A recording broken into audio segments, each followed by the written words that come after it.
So here's a little Muttleys update.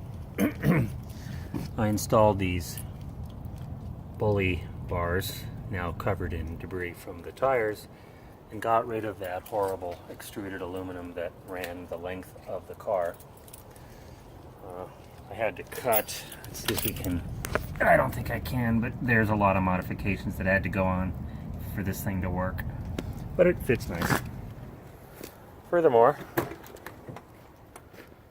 I recarpeted the entire inside of the van, including all the wheel wells, and you can see down in there.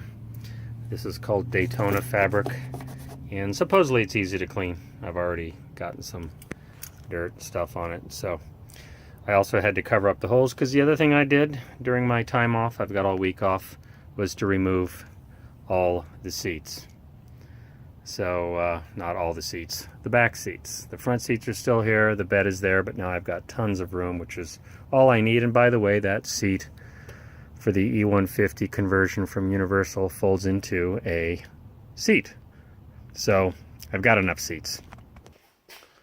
I also moved my Dodge van project inside the garage, because eventually I'm going to start working on that once I get the Lotus project done. Well, one of the things that happened was I noticed that when I pulled on the steering wheel, just inadvertently, I got about 3/8 inch of play, which I didn't think was right.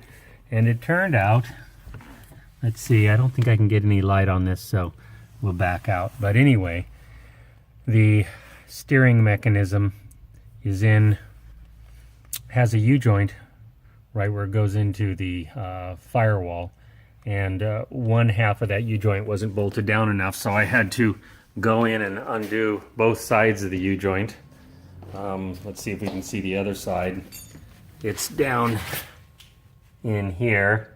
You can just barely see where it is, but I'm not going to light it up. And I've got the U-joint tightened down. It was not tightened up enough. I had to remove. It's a two-part steering shaft. I had to remove it, put it on a vise, crank down the U-bolt with a torque wrench. I was gentle enough I didn't break it, but it was quite a bit of work. So that's what we're working on right now. I'm going to get that steering wheel put back together and move on to the next project, which is to start the engine on the Europa. So it's already been started. I just have to get the fuel injection tuning to work better.